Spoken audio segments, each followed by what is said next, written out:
শক্তি দেশ পথ চলিতে, জবানে দেশ কথা বলিতে।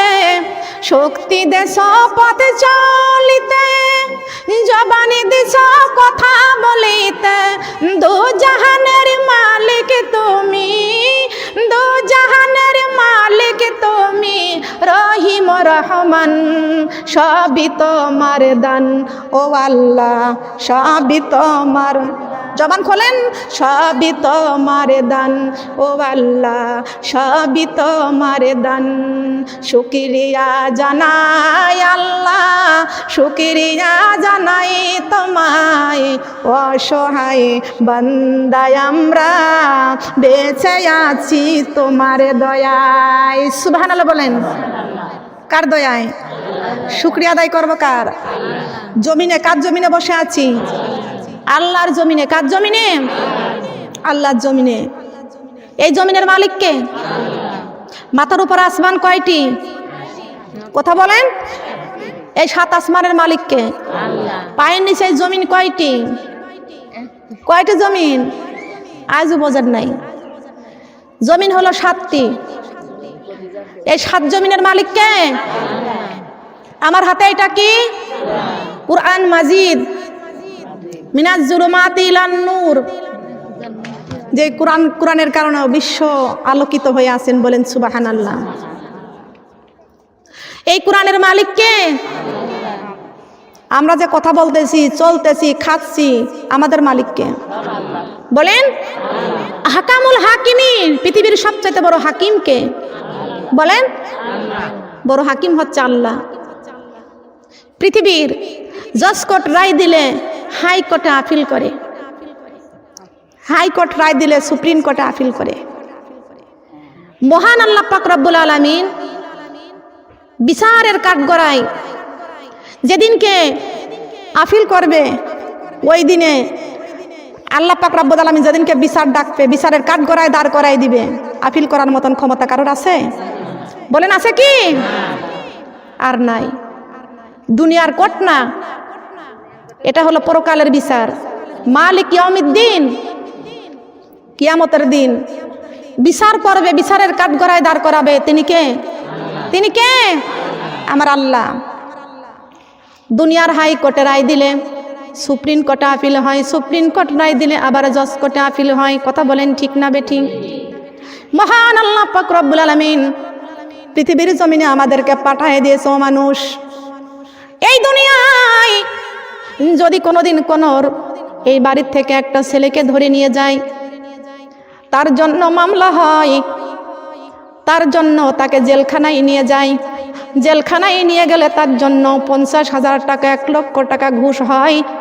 ওই জেলখানার থেকে আনার জন্য, কথা বলেন ঠিক না বেঠিক?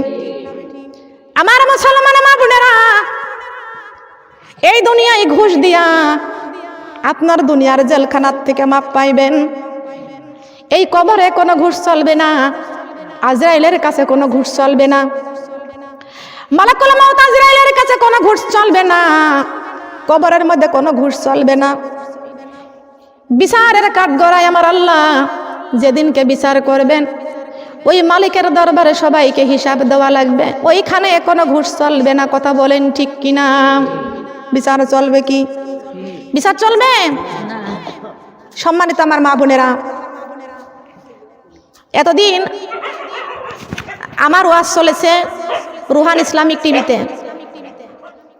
এখন আমার ওয়াজ পাবেন, আমি সকিনা বেগমের ওয়াজ পাবেন এখন থেকে মুন্সি ইসলামিক টিভিতে। মুন্সি ইসলামিক টিভিতে যাবেন আপনি, আপনি আমার ওয়াজগুলো পেয়ে যাবেন। মনে থাকবে? মুন্সি ইসলামিক টিভি, মনে রাখবেন।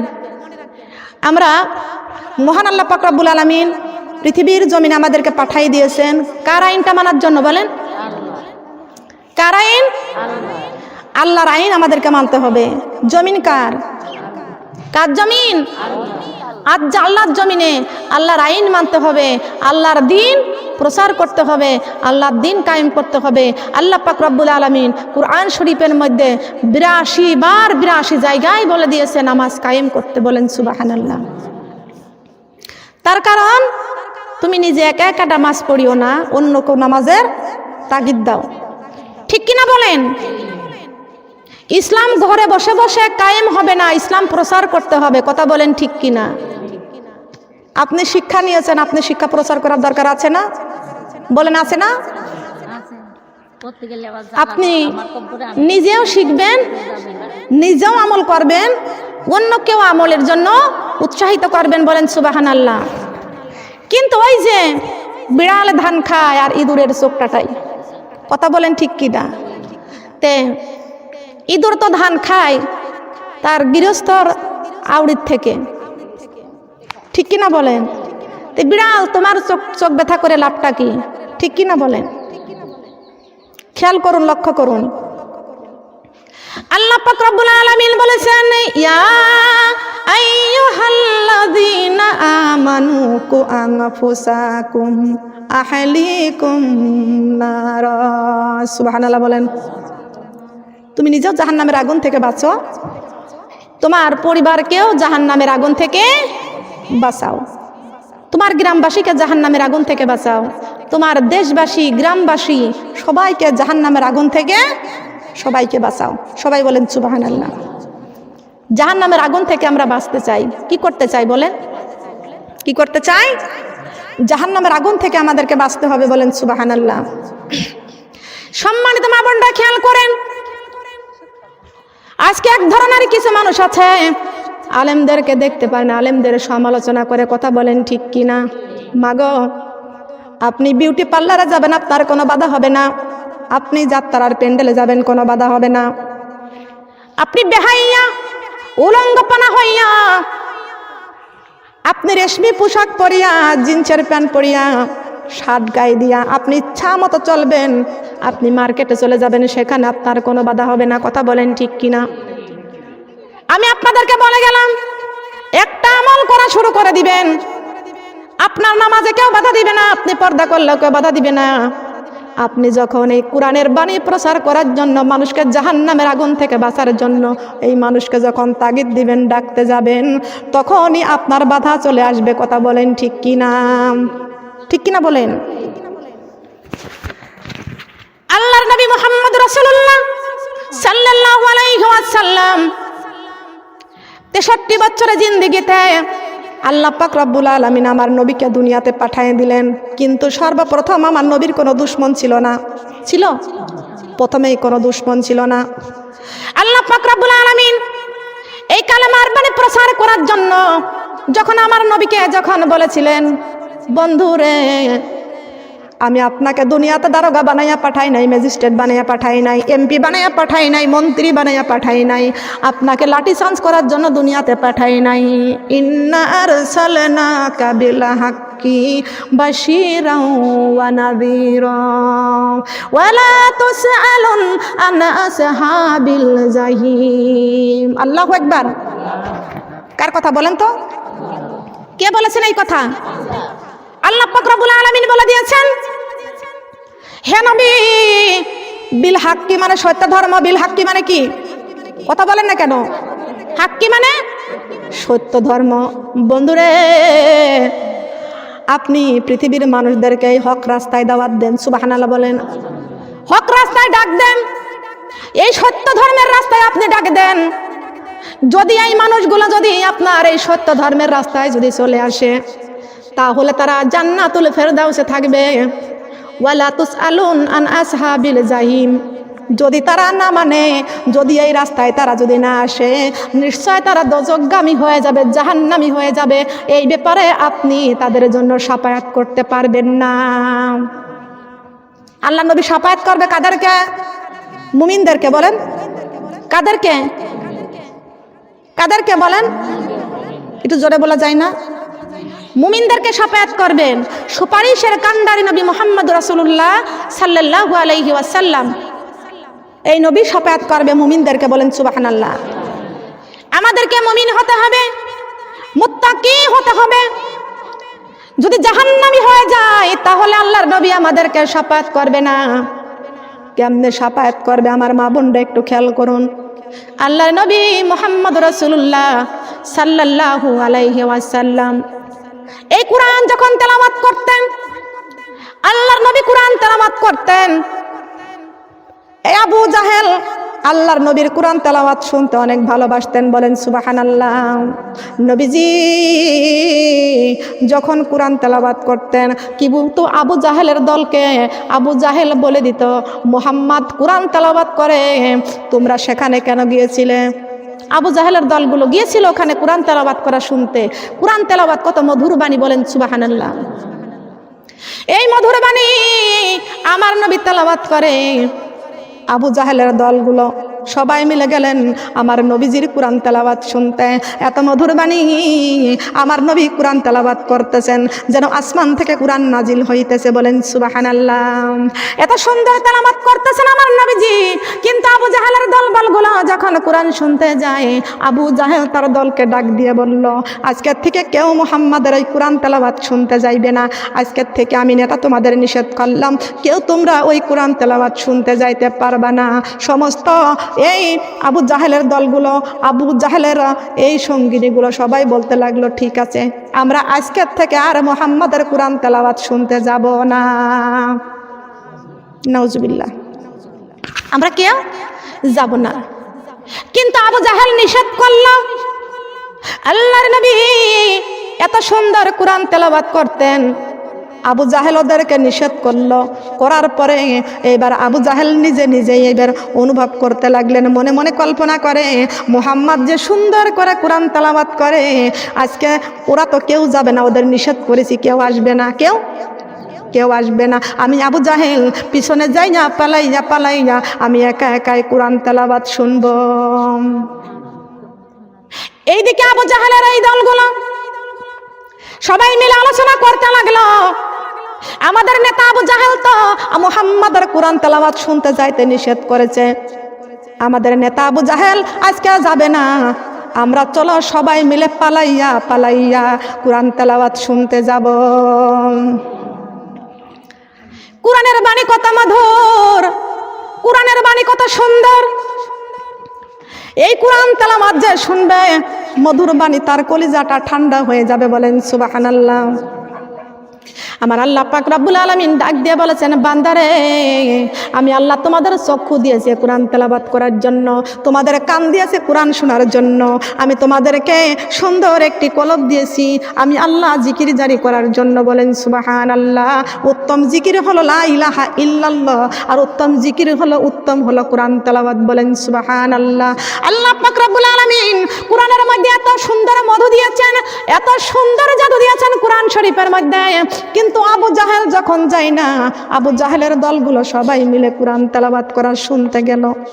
এত সুন্দর মধুর বাণী আমার নবী কোরআন তেলাওয়াত করতেছেন, ওই আবু জাহেলের সঙ্গীগুলো সবাই মিলে কোরআন তেলাওয়াত করা শুনছে। 1 মিনিট পার হয়ে যায়, 2 মিনিট পার হয়ে যায়, 3 মিনিট পার হয়ে যায়, 5 মিনিট পার হয়ে যায়, এমন করতে করতে 1 ঘন্টা পার হয়ে যায়, 2 ঘন্টা পার হয়ে যায়। আর একটুখানি শুনি, আমার কোরআনের বাণী বড় মধুরে, আমার কোরআনের বাণী বড় জাদুরে, এই মধুরী কোরআন কলিজায় করে মরা যাব অন্ধকার কবরে। লা ইলাহা কালিমা, লা ইলাহা কালিমা, লা ইলাহা কালিমা, লা ইলাহা। এই কোরআনের বাণী নিয়ে আইছেন দিনের নবী মুস্তাফা, লা ইলাহা কালিমা, লা ইলাহা কালিমা, লা ইলাহা কালিমা, লা ইলাহা লা ইলাহা ইল্লাল্লাহু মুহাম্মাদুর রাসূলুল্লাহ। সবাই বলে সাল্লাল্লাহু আলাইহি ওয়াসাল্লাম। সোনার মা বোনরা কান লাগানে খেয়াল করে শুনুন। ইনি অসুস্থ, ওনাকে একটা চেয়ার দেন না কেন? অপারেশন রোগী, খেয়াল করুন, লক্ষ্য করুন। ও সোনার মা বোনেরা, এই আবু জাহেল ছিল নেতা, আর এই আবু জাহেলের দলবলগুলো এই কোরআন আর একটু শুনি এইভাবে সময় বাড়াইতে রাত শেষ হয়ে গেল। সুবহানাল্লাহ বলেন। কোরআন শুনতে শুনতে রাত শেষ হয়ে গেল। এদিকে আবু জাহেল মনে করেছে যে মুহাম্মাদের কোরআন তেলাওয়াত শুনতে আমি একাই এসেছি। আবু জাহেল কোরআন তেলাওয়াত করা শোনে। আবু জাহেল মনে ভাবতেছে আর একটু শুনি, আর একটু শুনি, আর একটু শুনি। এইভাবে শুনতে শুনতে শুনতে শুনতে কোরআনের বাণী বড় মধুর। কোরআন তেলাওয়াত করতেছেন আমার নবীজি, আর আমার নবীজি কোরআন তেলাওয়াত করতেছে, এত সুন্দর করে কোরআন তেলাওয়াত করতেছেন। আর এই কোরআন তেলাওয়াত শুনতে শুনতে যখন রাত শেষ হয়ে গেছে, আবু জাহেল শুনতে পাইছে বেলাল মসজিদে আজান দিয়েছেন। মসজিদে যখন আজান হয়েছে, কোন আজান? ফজরের নামাজের আজান। ফজরের নামাজের আজান হয়ে গেছে। এই ফজরের নামাজের আজান যখন হয়ে গেছে, এমন সময় তখন আবু জাহেল তখন দৌড় দিচ্ছে, ওইখান থেকে সরে যাবে, রাত শেষ হয়ে গেছে। এইবার আবু জাহেলের ওই সমস্ত দলগুলো, ওই আবু জাহেলের দলগুলো সবাই মিলে বলতেছে না, আমাদের নেতা যদি দেখে ফেলে, চলো আমরা এই সন্ধে এই পাশ দিয়ে পালাইয়া চলে যাই। আবু জাহেল যদি, আমাদের নেতা যদি শুনে ফেলে, তাহলে আমাদেরতে বিপদ হয়ে যাবে। এইবার যখন সবাই মিলে এক রাস্তার দিকে বাহির হয়, একজন আর একজনের কাছে ধাক্কা খাইল। সেইটা হলো কি, যাইয়া দেখলেন আবু জাহেল সামনে বেঁধে গেছে। আবু জাহেল সামনে বেঁধে গেছে। আবু জাহেল বলতেছে, তোমরা কেন এসেছিলে? কেউ জবাব দিতে পারে না। বলতেছে, নেতা আমার মুহাম্মদ কোরআন তেলাওয়াত করতেছে, আমরা সেই কোরআন তেলাওয়াত করতে আজকে এসেছিলাম। বলে, কেন এসেছো? বলে, নেতা গো, আপনি তো আমাদের নিষেধ করেছিলেন, আবার আপনি কেন এসেছেন? ঠিক কি না? আপনি তো আমাদের নিষেধ করেছিলেন, তবে আপনি কেন এসেছেন? এইবার আবু জাহেল বলতেছেন, ঠিক আছে, আজকে থেকে তোমরাও আসবে না, আমরা আবার কেউ আসবো না। আজকে কেউ আসতে পারবা না। তবে আমার মা বোনেরা, কোরআন শুনতে বড় মধুর, কোরআনের বাণী শুনতে বড় মজা লাগে, কিন্তু এই কোরআনটা কলিজার মধ্যে করতে হবে। কোরআন যাতে আমাদের জন্য সুপারিশ করতে পারে, এমনভাবে কোরআন দিয়ে জীবন যাপন করতে হবে। কিভাবে? এই কোরআন দিয়ে আমাদের জীবন যাপন করতে হবে। বলেন সুবহানাল্লাহ। কোরআন দিয়ে জীবন চালাইতে হবে, কোরআন দিয়ে জীবন করতে হবে। এই জন্য আমি যখন সিলেটে প্রোগ্রাম করতে যাইতেছিলাম, সিলেট সুনামগঞ্জ যাইতেছিলাম, আমি গাড়িতে বসে আছি, এমন সময় আমার মনের মধ্যে একটি ছন্দ ভেসে আসলো। বলবো কি? এসো মোরা কোরআন ধরি, জীবনী গড়ি, সবার একদিনই মরতে হবে, যাইতে হবে কবরে বাড়ি। এসো মোরা কোরআন ধরি, জীবনী গড়ি, সবার একদিনই মরতে হবে, যাইতে হবে। কোরআন জীবনের আশা, কবরে বাঁধিব বাসা। কোরআন জীবনের আশা, কবরে বাঁধিব বাসা। সঠিক মতো পড়লে কোরআন, সঠিক মতো পড়লে কোরআন, জান্নাত হবে আপন বাড়ি। এসো মোরা কোরআন পড়ি, জীবনী গড়ি, সবার একদিনই মরতে হবে, যাইতে হবে। জবান খুলতে হবে মাগো। এসো মোরা কোরআন ধরি, জীবনী গড়ি, সবার একদিনই মরতে হবে। কোন বাড়ি? জবান খুলে বলেন। সবার একদিনই মরতে হবে, যাইতে হবে। কোরআন জীবনের আশা, কবরে বাঁধিব বাসা। কোরআন জীবনের আশা, কবরে বাঁধিব বাসা। সঠিক মতো পড়লে কোরআন, সঠিক মতো পড়লে কোরআন, জান্নাত হবে আপন বাড়ি। এসো মোরা নামাজি পড়ি, জীবনী গড়ি, সবার একদিনই মরতে হবে, যাইতে হবে। এসো মোরা নামাজি পড়ি, জীবনী গড়ি, সবার একদিনই মরতে হবে, যাইতে হবে কবরে বাড়ি। নামাজ জীবনের আশা, কবরে বাঁধিব বাসা। নামাজ জীবনের আশা, কবরে বাঁধিব বাসা। সঠিক মতো পড়লে নামাজ, সঠিক মতো পড়লে নামাজ, জান্নাত হবে আপন বাড়ি। এসো মোরা পর্দা করি, জীবনী গড়ি, সবার একদিনই মরতে হবে, যাইতে হবে কবরে বাড়ি।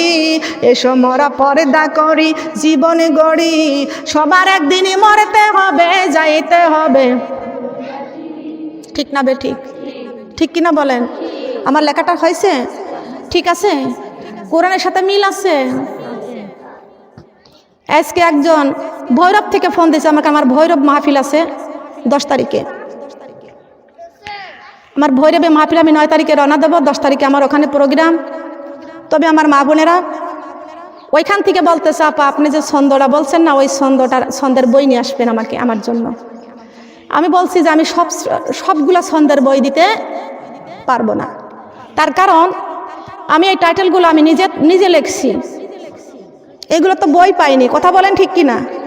এগুলোর বই আছে নাকি? এগুলো হচ্ছে দিলের বই। এই বইয়ের মালিককে আল্লাহ দিছে, তাই পাইছি। কথা বলেন ঠিক কিনা? আল্লাহ না দিলে পাওয়া যায় না। বলেন পাওয়া যায় কি? কেমনে পাবো, কেমনে ধরতে হবে? খেয়াল করে শুনুন, লক্ষ্য করে শুনুন। আল্লাহর নবী কোরআন তেলাওয়াত করে। মক্কাতে আমার নবী জন্মগ্রহণ করেছিলেন, কিন্তু মক্কার কুরাইশ বংশে আমার নবী জন্মগ্রহণ করেছিলেন। মক্কার লোকেরা আমার নবীকে ভালোবাসে নাই, মক্কার লোকেরা আমার নবীকে চিনি নাই। আমার নবীর উপরে অনেক নির্যাতন করেছিলেন, অনেক অত্যাচার করেছিলেন। আমার আল্লাহ পাক রব্বুল আলামিন আমার নবীকে হুকুম করলেন, বন্ধুরে আপনি এই মক্কা ছেড়ে মদিনায় চলে যান। হুকুম করলেন কে বলেন? কে হুকুম করলেন? হুকুম করলেন, চলে গেলেন আমার নবী মদিনায়। বলেন সুবহানাল্লাহ। কিন্তু আমার মা বোনরা খেয়াল করুন, আল্লাহর নবী মক্কাতে যখন কোরআন তেলাওয়াত করতেছিলেন, আমার নবী পড়তেছিলেন সূরা কাউসারের প্রথম আয়াত তেলাওয়াত করতেছিলেন। আমার নবী কি সুন্দর করে কোরআন তেলাওয়াত করে। কোরআন নাজিল করেছেন কে? জবান খোলেন। কোরআন নাজিল করেছেন আল্লাহ, গ্রহণ করেছেন নবী মুহাম্মদ রাসূলুল্লাহ সাল্লাল্লাহু আলাইহি ওয়াসাল্লাম। এই কোরআন তেলাওয়াত করতেছেন আমার নবীজি। মক্কার বড় বড় সাহিত্য কবিরা, পৃথিবীর সবচাইতে বড় কবির নাম কি বলেন? আমার নবী মুহাম্মদ রাসূলুল্লাহ সাল্লাল্লাহু আলাইহি ওয়াসাল্লাম। নবী আমার কবিদের কবি, আমার নবী হলো সবচাইতে বড় সাহিত্য কবি। বলেছেন কে? কে বানাইছেন বলেন? আমার আল্লাহ বলে দিয়েছেন। কিন্তু আমার নবী সবচাইতে বড় সাহিত্য কবি। আমার নবী যখন কোরআন তেলাওয়াত করতেন, এই মক্কার বড় বড় সাহিত্য কবিরা এসে বলতেন, হে মুহাম্মদ সাল্লাল্লাহু আলাইহি ওয়াসাল্লাম, তুমি আরবি ইবারত যেভাবে বানাইয়া বানাইয়া বলো, আমরা মক্কার সাহিত্য কবি, আমরাও কোরআন তেলাওয়াত এইভাবে বানাইতে পারবো। নাউজুবিল্লাহ বলেন। পারবে কি? পারবে? আমার নবীকে কে জানাইতেন বলেন? এক একটা আয়াত আমার আল্লাহ জিবরাইলের মাধ্যম দিয়ে পাঠাই দিতেন, আমার নবীজি পড়ে নিতেন। বলেন সুবহানাল্লাহ। কিন্তু কোরআন শরীফের বাড়ি হলো কোথায় জানেন না? জানেন না? আমাদের বাড়ির নাম জানি কোথায়, আমাদের বাড়ি কোথায়, আমাদের গ্রাম কোথায়, সব আমরা জানি। কিন্তু আমাদের দলিল, আমাদের কোরআন শরীফ, আমাদের কোরআন মাজিদ, এর বাড়িটা কোথায় আমরাও তা জানি না।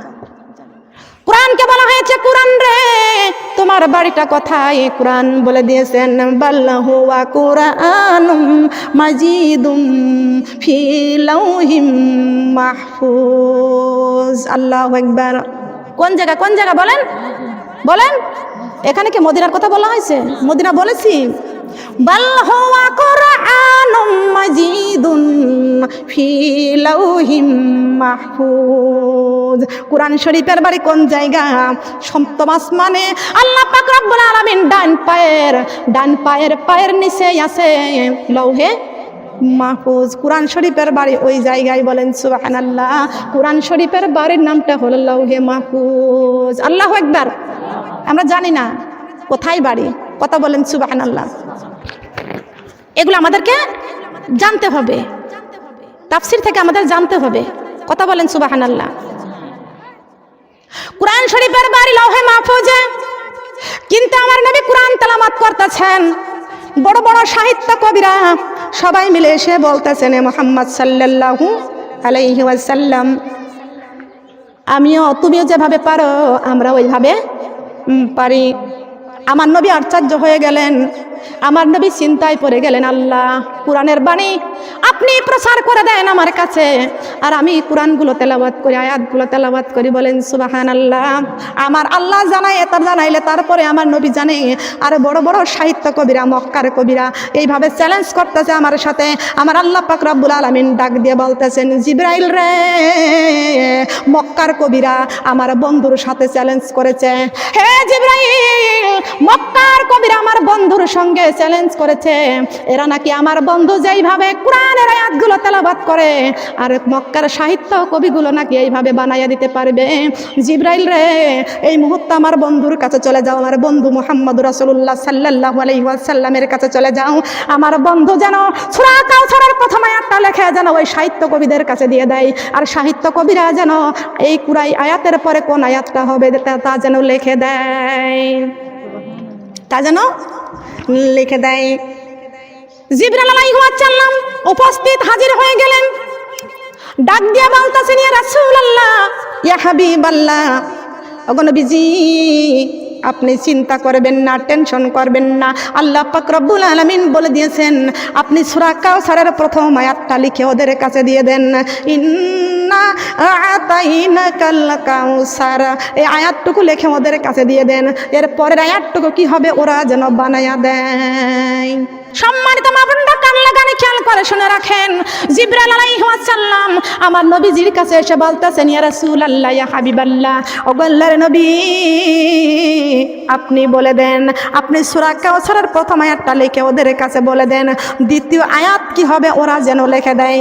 আল্লাহর নবী মুহাম্মদ রাসূলুল্লাহ সাল্লাল্লাহু আলাইহি ওয়াসাল্লাম ডাক দিয়ে বলতেছেন, হে মক্কার সাহিত্য কবিরা, তোমরা যখন আমি রাসূলের সঙ্গে চ্যালেঞ্জ করতেছ, আমি মুহাম্মাদের সাথে চ্যালেঞ্জ করতেছ, আমি যেইভাবে আরবি এবারও যেমন তেলাওয়াত করি তোমরাও পারবে, কিন্তু আমি একটা আয়াত তোমাদেরকে লিখে দিচ্ছি, এই আয়াতের পরে কোন আয়াতটা হবে তোমরা লিখে দাও, তোমরা লিখে দাও।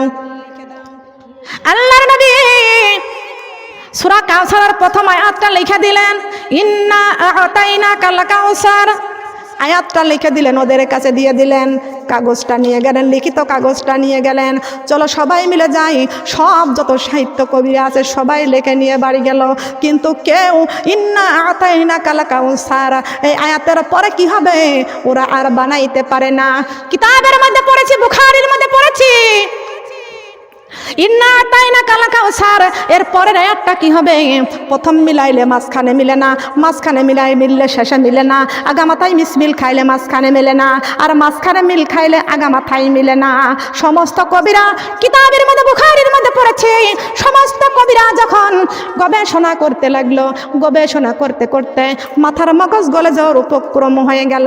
তারপরও কোনো সাহিত্য কবি এই ইন্না আতাইনাকাল কাউসার এর পরের আয়াতটুকু কেউ বলে দিতে পারলো না। কেউ যখন পারলো না, সবাই মিলে চ্যালেঞ্জ করে নিয়ে গেল, কিন্তু সবাই গবেষণা করতে লাগলো, ইন্না আতাইনাকাল কাউসারের পরের আয়াতটুকু কি হবে। আমরা সাহিত্য কবি, আমরা পারলাম না, যদি না পারলাম তাহলে কেমন কবি হইলাম। সুবহানাল্লাহ বলেন, যদি না পারলাম তাহলে কেমন কবি হইলাম, কেমন কবি হইলাম রে। আমরা তো কেউ পারলাম না, আমরা কেমন করে মুহাম্মাদের সামনে আমরা মুখ দেখাইব। আমরা তো মুহাম্মাদের সাথে চ্যালেঞ্জ করেছি, আমরাও পারবো, তুমি পারবে, আমরাও পারবো, ঠিক কিনা? তুমি পারবে, আমরাও পারবো। চ্যালেঞ্জ করেছে আমার নবীর সাথে। পৃথিবীর কোনো মানুষ আমার নবীর সাথে চ্যালেঞ্জ করতে পারবে না। আমার নবী ছাড়া পৃথিবীর কোনো পীর পয়গম্বর, কোনো ওলি আউলিয়া দরবেশ কেউ সুপারিশ করতে পারবে না।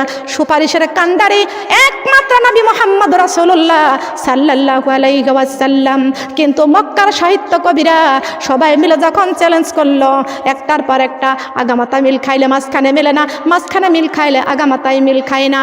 সবাই মিলে বলল, কেমন কবি হইলাম, চলো আমরা সবাই মিলে মুহাম্মদ সাল্লাল্লাহু আলাইহি ওয়াসাল্লামের কাছে স্বীকৃতি দিয়ে দিই। তার কারণ পৃথিবীতে যখন আমরা বড় কবি আমরা যখন পাইলাম না, পৃথিবীর কোনো কবি আর পারবে না, কোন কবি।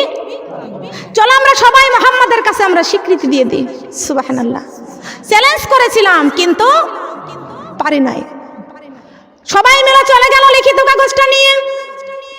আল্লাহ নবীর কাছে যা বলতেছেন, ইয়া মুহাম্মদ সাল্লাল্লাহু আলাইহি ওয়াসাল্লাম, আমরা কেমন কবি হয়েছি, আপনার সাথে চ্যালেঞ্জ করেছি কিন্তু চ্যালেঞ্জ দিয়ে পারি নাই। ইন্না আতাইনাকাল কাউসার, এর পরের আয়াতটুকু কি হবে? আমরা সবাই স্বীকৃতি দিলাম, আমরা কেউ পারলাম না, আমাদের মাথার মগজ গলে যাওয়ার উপক্রম হয়ে গিয়েছিল, কিন্তু আমরা কেউ পারি নাই, আমরা কেউ পারি নাই, আমরা সবাই স্বীকৃতি দিলাম।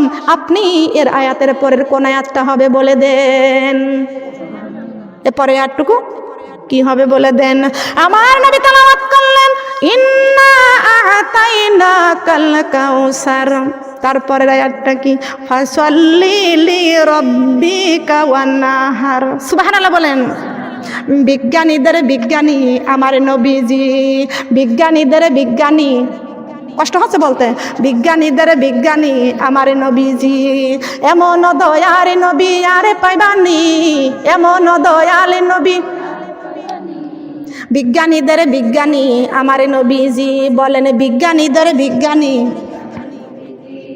এমন দয়াল নবী আরে পাইবানি, এমন দয়াল নবী আরে পাইবানি। বিজ্ঞানীদের বিজ্ঞানী আমার নবীজি, বলেন বিজ্ঞানীদের বিজ্ঞানী।